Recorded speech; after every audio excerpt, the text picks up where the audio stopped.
In a world where weakness is exploited and strength is masked behind smiles, how do you tell a man who will betray you the moment you turn your back?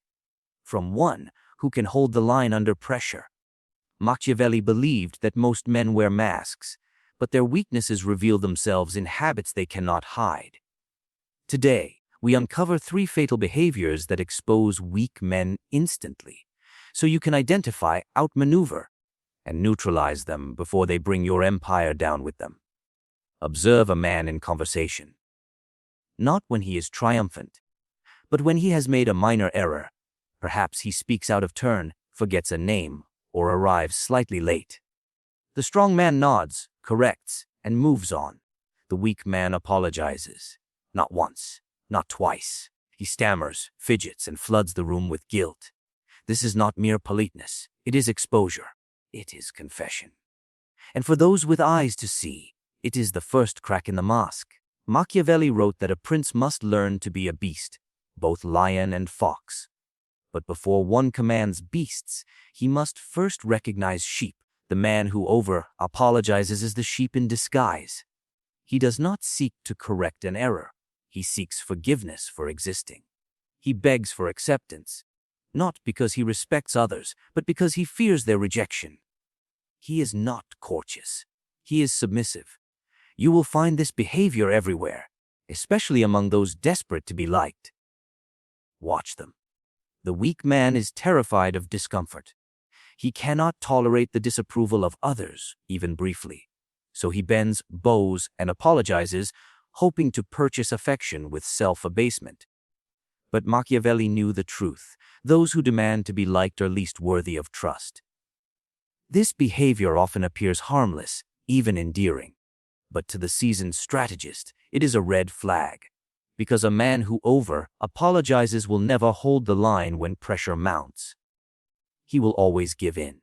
He has rehearsed surrender so thoroughly that it becomes instinct. And when real conflict arrives, when rivals attack, when hard choices must be made, he will fold. Not out of malice, but out of habit. The man who constantly seeks validation is no different. His loyalty is an illusion. His allegiance is not to principle, nor to cause. It is to applause. Compliment him, and he will follow you. Criticize him, and he will turn away. Not because he is evil, but because he is empty. His identity is not forged from within. It is stitched together from the praise of others. In politics, in business, in warfare, you will encounter these types. They mirror the room. They say what is safe. They tell you what you want to hear. And at first, you may enjoy their presence. They laugh at your jokes. They nod at your every opinion. But this too is a mask. Machiavelli warned of such men. They flatter not from love, but from fear. And when the wind changes direction, so will they. You can test this easily. Disagree with them. Say something controversial. Push back. Gently, but firmly. Watch their eyes. Do they stand their ground, or do they shrink backpedal and apologize? The weak man cannot handle dissonance. He panics when approval is withdrawn. He floods the air with excuses, over-explanations, and self-effacing laughter. This is not humility. It is desperation. There is a reason Machiavelli praised those who appeared firm, even ruthless. Because firmness implies internal clarity. It suggests that a man knows who he is, even when others disapprove. This is the soil in which loyalty grows. But the validation seeker, he is loyal only to comfort, and comfort is a traitor. In courtly life, the over-apologizer is often rewarded. At first, he offends no one. He blends in. He avoids conflict and wins approval through meekness. But approval is a fickle mistress. The moment tides shift, the moment a stronger figure enters the room, this man becomes a liability. He cannot hold loyalty. He cannot inspire fear. He is tolerated until he is discarded. Watch how he speaks about his actions. A strong man says, "Yes, I did this." A weak man says, "I'm so sorry if I upset anyone." The words seem harmless, but they betray a deeper truth. This man fears the consequences of his choices more than he values the choices themselves. That is not leadership. That is servitude masquerading as virtue. Machiavelli did not despise politeness. He understood its strategic use. But he made a crucial distinction between those who wield politeness like a sword and those who wear it like chains. The over-apologizer is the latter. He does not speak softly by choice. He speaks softly because he fears raising his voice. Now imagine such a man in a position of influence. He must choose between displeasing his allies or standing firm on principle. The strong man decides. He accepts the cost. The weak man polls the room. He apologizes to both sides. He hopes that ambiguity will save him. But in power, ambiguity is suicide. This is why those who seek constant reassurance cannot be trusted with real authority. They will sell their judgment for a smile. They will abandon their allies for applause. And in moments of crisis, they will not decide. They will collapse. Not out of malice, out of instinct. The most dangerous thing about these men is not what they do under pressure. It is what they train themselves to do every day. Every apology, every validation-seeking gesture is a rehearsal for failure. And by the time pressure arrives, it is already too late. The habit has hardened. The collapse is automatic. When you build alliances, choose carefully. Do not ask, "Does this man seem kind?" Ask instead, "Does this man need to be liked?" For the man who cannot endure disapproval today will not endure betrayal tomorrow. He will choose safety over loyalty, applause over principle, comfort over courage. You will see them most clearly when the room turns cold, when laughter fades, when silence falls after a mistake. That's when the over-apologizer comes alive, filling the silence with guilt and nervous gestures, hoping to be reabsorbed into the herd. But Machiavelli would lean in at that moment. He would not rescue them. He would observe. Because what a man does under the pressure of mild disapproval is what he will do when the stakes are life and death. And so, if you wish to rule, not merely survive, you must see the first signs of weakness long before others do. There is a particular man you must learn to recognize. He does not shout. He does not stand in opposition. He does not make decisions that draw blood, nor choices that demand clarity. He is not loud, but he is dangerous in his own way. You find him just at the edge of tension. Where pressure builds, he slips away. Where decisions must be made, he delays. Where blame might fall, he hides in shadows. Machiavelli understood this man. He is not a leader. He is not even an honest follower. He is something worse, a man allergic to conflict, allergic to responsibility, and therefore a perfect saboteur. When the fire begins, he does not douse it. He waits, watching for someone else to move. If the fire is extinguished, he nods with relief. If it spreads, he feigns surprise. But he never touches the flame. He never risks the burn. This is how the weak survive, not by confronting danger, but by slithering around it. You will often see this trait cloaked in charm. The conflict avoider is rarely hostile. He seems agreeable, easy to work with, calm under pressure. But this calm is not strength, it is fear frozen into silence. He has learned that to engage is to expose oneself, so he cultivates a posture of neutrality, the illusion of balance. But Machiavelli knew that true neutrality is cowardice with good manners. Listen carefully when a decision must be made. The strong man speaks with certainty. Even when wrong, he accepts the consequences. The weak man speaks in circles. He waits for consensus. He echoes opinions instead of forming them.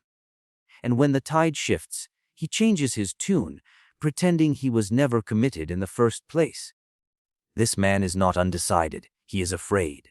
What separates the strong from the weak is not intelligence. It is courage. It is the willingness to stand alone, to draw ire, to face the consequences of action. The man who avoids responsibility does so not because he is cautious, but because he cannot tolerate being the target. He is terrified of blame, so he hides beneath ambiguity. He builds his reputation on not offending anyone, on never taking a hard stance. But power is not given to those who hide from risk. It is seized by those who bear it. The problem with such men is that they rot leadership from within. When they sit at your table, you may not notice them at first. They smile, they nod, they agree. But when crisis comes, they vanish. Their counsel becomes fog. Their loyalty becomes vague. And when the pressure passes, they return, untouched, unscarred, unaccountable. Machiavelli would test these men not with questions, but with decisions. Offer them a choice, one that offends one party or another.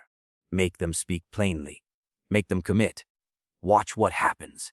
If they hesitate, if they dodge, if they suggest you, wait and see. Understand this. They are not strategists. They are passengers, drifting wherever the tide carries them, so long as no one points the blame in their direction. Responsibility, to such men, is a curse.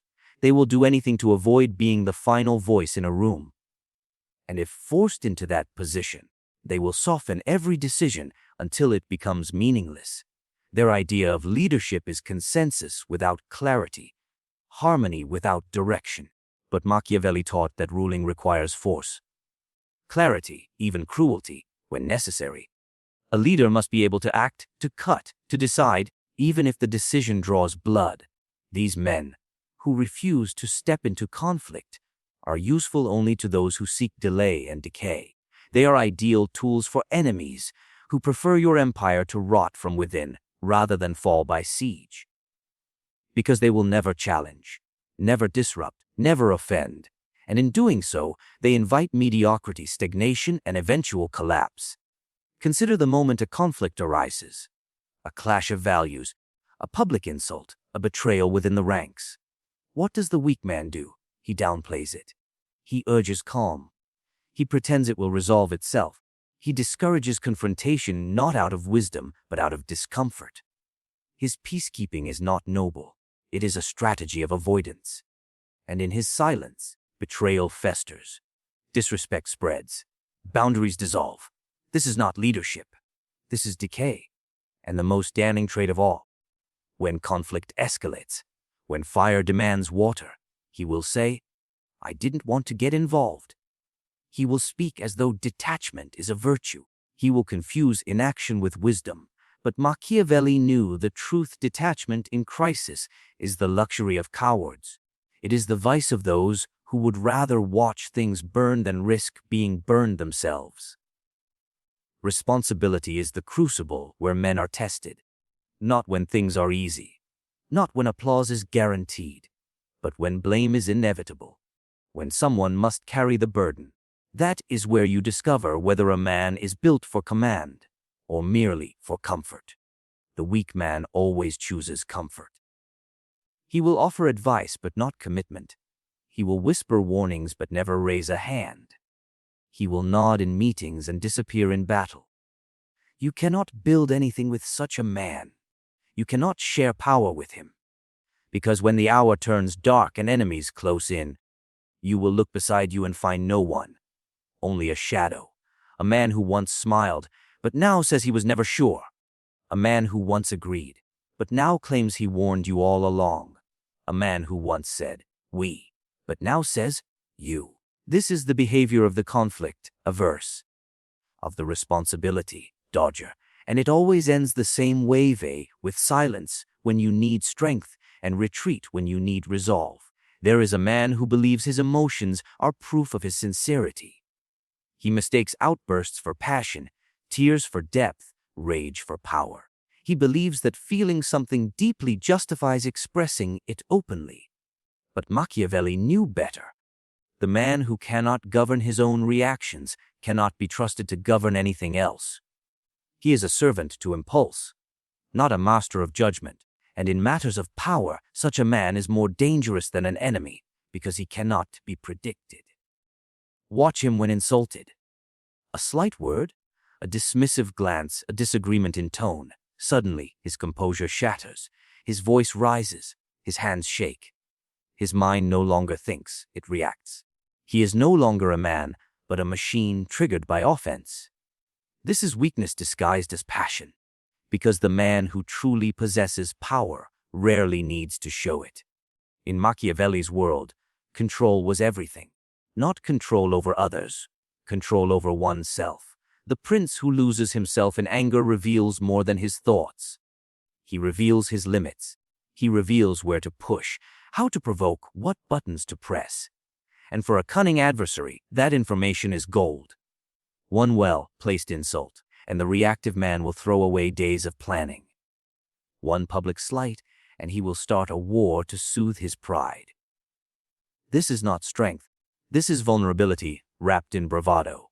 You will know him by how quickly he rises in tone, how his opinions shift with his moods, how one moment he is loyal and laughing, and the next, resentful and suspicious. This volatility is not a flaw of personality. It is a failure of training. The man who has not been disciplined in silence, in patience, in restraint, becomes a hostage to his own biology. A twitch in the gut, a pulse of anxiety, a wave of anger. These are his true masters. In conversation, he interrupts, not to clarify, but to defend. In debate, he personalizes every point. In leadership, he cannot delegate authority because he fears losing control. His emotions blur his judgment, and so he makes decisions to feel better, not to achieve results. And Machiavelli knew the worst ruler is not the cruel one. It is the emotional one, because cruelty, at least, can be calculated. Emotion cannot. This man often speaks of how real he is, how authentic. But what he calls authenticity is simply the inability to regulate himself. A man does not become wise by saying everything he thinks. He becomes wise by knowing when to think it, when to speak it, and when to say nothing at all. The emotional man has no such discipline. He is addicted to expression. He must be heard, must be understood, must vent. But each time he does, he trades away leverage. He tells the world where he is weakest. He signals to adversaries exactly what will unravel him. This kind of man cannot handle uncertainty. He cannot sit with discomfort. So he lashes out. He demands answers. He forces clarity before the time is right. And in doing so, he ruins timing, one of the most sacred principles in Machiavellian strategy. Because sometimes silence is the weapon. Sometimes restraint wins more ground than aggression. But the reactive man will never understand this. He is too busy responding, too loud to hear the subtle shifts around him. Now consider what happens when this man is challenged by someone colder, someone more patient, someone who understands that silence disarms faster than rage. The reactive man will crumble, not because he is outmatched in intelligence, but because he plays with open cards. His emotions betray him. His face reddens. His voice cracks. His pacing accelerates. He becomes readable, and anything that can be read can be manipulated. Even in personal life, this man suffers. His relationships are volatile. He imagines slights where none exist. He demands emotional reassurance, and when he does not receive it, he becomes resentful. He punishes others for what he feels. But he cannot see this because in his mind, the strength of his feeling makes him righteous. And this is the great delusion that emotion equals truth. Machiavelli would say otherwise. Emotion is not truth. It is weather. Temporary, changing, dangerous when unobserved. Power belongs to those who can feel anger and choose not to act on it. Who can be insulted and smile? Who can sit in discomfort, absorb the chaos around them, and still calculate with a steady hand? The reactive man cannot do this. He confuses action with reaction.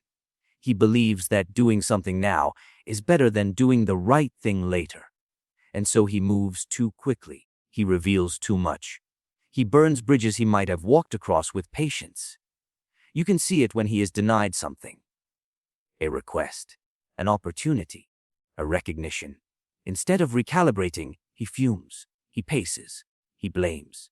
He seeks confrontation, not to resolve but to discharge the pressure within him. His ego cannot withstand rejection, and so every slight becomes a storm, every disappointment a betrayal. But the storm is inside him, not in the world. The man who cannot delay gratification is always in chains. not chains of iron, but chains of need. He must satisfy his feelings immediately. He must be liked, respected, feared, understood, right now. And if he is not, he collapses into reaction. This is the hallmark of weakness: the inability to wait, the refusal to observe, the obsession with being seen. In councils, in business, in strategy, avoid these men. They will always cost more than they contribute. They demand constant reassurance, constant soothing.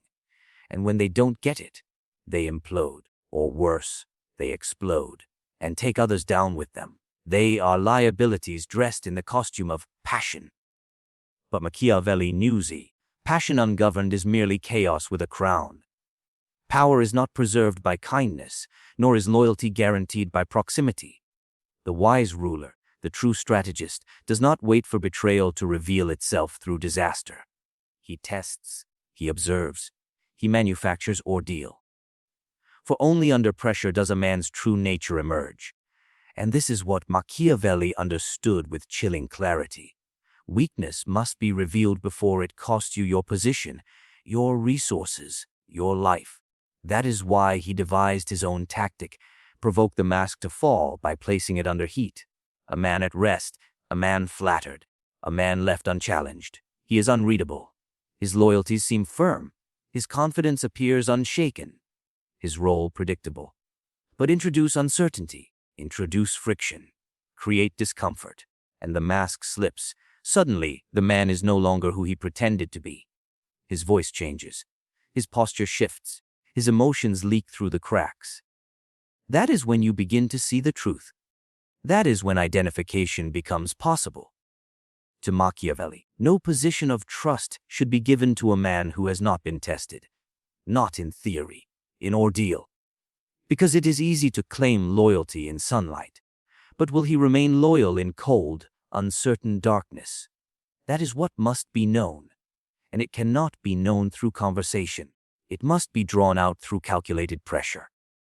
The identification tactic is simple in principle, but sharp in execution.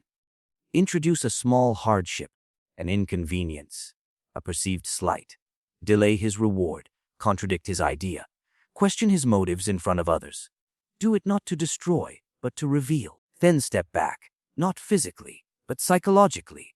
Observe, not his words, but his reactions. Does he grow tense, defensive? Does he appeal to sympathy? Does he begin to gossip, to sulk, to withdraw? Or does he remain composed, collected, still useful even under discomfort? This is not cruelty. This is clarity. The man who fractures under mild adversity will shatter under real pressure. And Machiavelli would rather see that fracture now, when nothing is at stake, than later, when the kingdom is burning. Some will call this manipulation. They do not understand the burden of command. A ruler cannot afford to build his house on sand. He must test the foundation. And men are the foundation. You do not place a man beside you because he flatters you or because he is agreeable. You place him there because he has faced the flame and did not flinch. The identification tactic is most effective when the subject does not realize he is being tested. If he believes the moment is genuine, his reaction will be pure. Ask him to take on responsibility that inconveniences him. Deny him credit in a room of important people. Praise someone else in his presence. Watch if his ego rises like smoke, or if he nods, accepts, continues to serve. That is the difference between a man who serves out of conviction and one who serves for recognition. There are men who appear loyal, but their loyalty is contingent. Contingent on comfort, on reward, on being seen. The ordeal reveals this contingency. The man who says nothing when he is passed over may be waiting to strike. But the man who continues forward, undisturbed, is made of rarer material. And that is the one you elevate. Machiavelli would often write that fortune favors the prepared mind, but he also knew fortune does not favor the trusting fool. Too many leaders suffer betrayal, not because men changed, but because the leader never tested who they were in the first place. And so betrayal arrives like thunder. But thunder, if you were listening closely, was always preceded by rumble. The identification tactic is how you hear the rumble before it becomes a storm. You may think this tactic unkind. That is the illusion of soft minds. There is no cruelty in knowing who a man truly is. There is only prevention. The fool trusts blindly and calls it virtue. The wise man tests strategically and calls it survival. When you apply pressure, you do not weaken the man. You reveal what is already there. The strength was real, or it wasn't. You simply illuminated it. There is another layer to this. When you test a man and he knows it, but chooses to remain calm, composed, loyal, that man is not only disciplined. He is intelligent. He understands the game. And a man who understands the game is far more useful than one who merely plays it by instinct. These men are few, but they exist. They see the ordeal not as insult, but as ritual, as a necessary step toward trust. And in that shared silence between tester and tested, a different bond is formed. One not of comfort, but of cold mutual respect. Now consider what happens when this tactic is never used. Weak men rise. They imitate strength. They parrot loyalty. They learn the language of confidence, but not its discipline. And when the moment of real hardship comes, when alliances fracture, when enemies close in, these men retreat, or worse, they implode. And all because no one had the foresight to see that their strength was an illusion from the start. The seasoned operator uses the identification tactic not once, but always. It is not a single event, it is a practice. A slow, deliberate, psychological dance. You apply slight resistance and monitor performance, like a smith striking iron to find the weak point. Not to break it, but to reinforce it, or discard it entirely. Because in the world of power, you do not rise by avoiding weakness. You rise by exposing it early, before it poisons the structure you are building. The ordeal is not cruelty. It is purification. Only through it can you separate the hollow from the solid, the useful from the dangerous, the mask from the man. Now you have seen it. The three fault lines that expose the weak before they speak of loyalty, before they swear allegiance, before they claim competence. The man who apologizes signals his submission to anyone who will listen. The man who avoids conflict cannot carry the weight of consequence. And the man ruled by his emotions will sabotage himself before any rival can. But knowledge alone is not enough. Machiavelli did not observe these behaviors as a scholar. He hunted them as a strategist. He knew that weakness is not always loud. It often dresses itself in smiles, in kindness, in apparent virtue. That is why he created the identification tactic. You do not wait for weakness to reveal itself on its own timeline. You draw it out. You provoke it. You set the stage for the mask to crack while the stakes are still in your hands. The man who wishes to lead, to survive, to outlast, must learn not only how to build alliances, but how to test them.